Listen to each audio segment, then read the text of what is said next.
So you may recall the last time that we were here, I had a Fujifilm GFX 100S II. And as you can see now, my hands are completely empty. Obviously, I had to send that camera back to Fujifilm. It wasn't something that I was ever allowed to keep. Originally, Fujifilm sent me that camera to review, and I shot that camera like crazy. I did event photography with that thing, I did a studio model shoot, I did landscape photography, and I even took it around with me for a little bit of street photography. So for this video, I just want to walk you through what I'm going through personally as a photographer and a content creator who has to meet certain deadlines. Although I've been a content creator for years, I still feel every single day like I'm just getting started. There's so much to learn about this line of work, and I want to be good at it, but part of being good at things like this means I have to go through failure. Not everything is going to work out well, and I start to realize that the reason some things work out well is just because I haven't been put in those situations before. I didn't even realize the mistakes that I was making until I sent the Fujifilm back.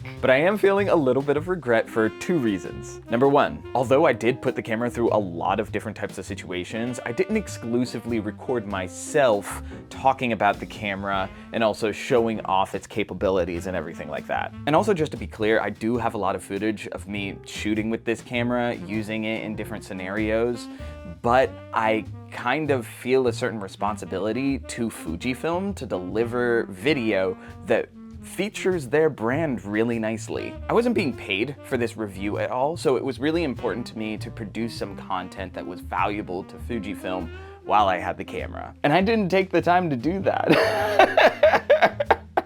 I was just shooting and having a good time. I do actually kind of believe that I will be able to deliver some valuable content for you, my audience. I've got like 600 gigs of footage on the hard drive right now, and we're about to tear through it. So if you want to see some of that stuff, you're gonna have to subscribe. And number two, and this is the kicker, because I am primarily a film photographer, I am now starting to realize that I was shooting the GFX as if it was a film camera. And what I mean by that is I wasn't really reviewing the photos as I was shooting them. Something that I really like to do with my digital cameras is I turn off the playback that you get whenever you take a picture. I find that when I'm out and about making photos, it's actually more distracting when the camera is trying to show me every single photo that I just made. Some photographers out there call it chimping because it looks like this.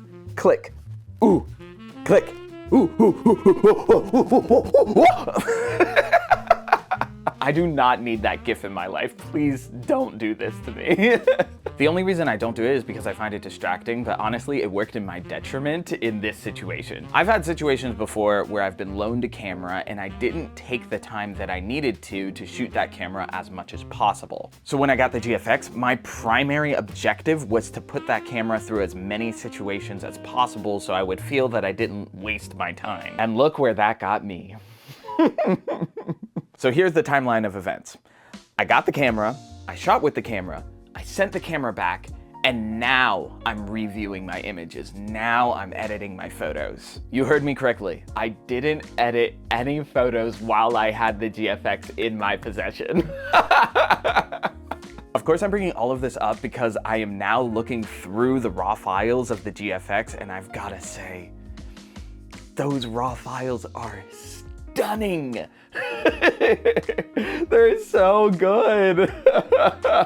I use this camera for a little bit of event photography work with the Folk Collective. I did portraits for pretty much everyone there, but there were two photos in particular that really stuck out to me. First was Grace. Grace is a high energy, spirited, bubbly human being. Just like all this energy packed into this little gumball of a unit. So a couple of things about these files is that the photos resolve huge. The file sizes are ginormous. I'll zoom all the way in on the eyes here and you can see like the texture of the skin. It's immaculate. Another thing is that this portrait is just good because I've got the lighting set up behind me, and then in front of me I've got this big old window which is acting as an edge light to the subject, so it adds a lot of background separation.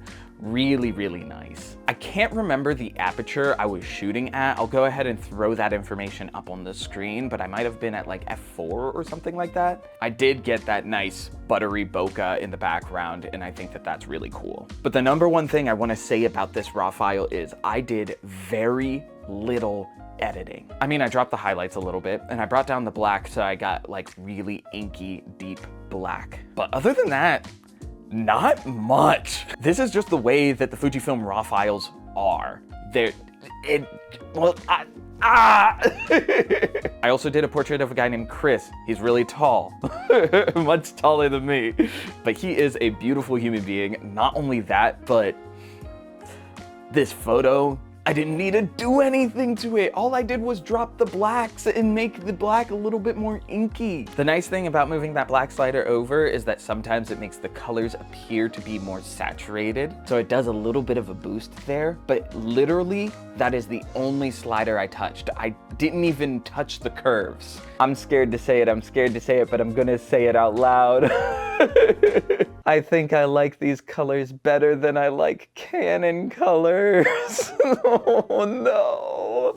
The raw Fujifilm files are fire. And of course the daily carry that I use, the Canon EOS R, is much older than a lot of the modern cameras out there, so there's a good chance that one of the newer versions of the Canon cameras are punching out colors that are much better than what I have right now. But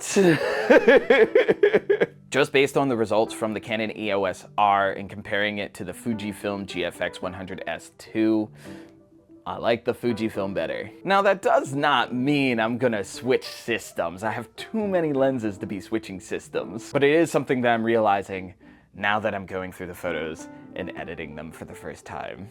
I didn't even know I was making this mistake, dude. But I kind of felt like it was necessary for me to make this video. I wanted to like voice what's going through my head. And so this video isn't really for you, it's kind of for me. So now that all these ideas that are inside my head are out there, I can focus more on delivering you valuable information. And last but not least, I desperately need an outro. I was just watching a couple of other YouTubers and I realized that everyone has like a one-liner. Like some of you guys might remember Memento Mori or whatever, but I don't have something like that. I'm thinking about bringing back my outro from my days on TikTok from like 7 years ago. Back then I was practicing a lot of yoga and drinking a ton of kombucha, which is like perfectly in line with my personality. But I used to end every single one of those videos the same way, so maybe it's time I bring that back. Anyway, that's everything I have to say for now. Thanks for watching. Peace in.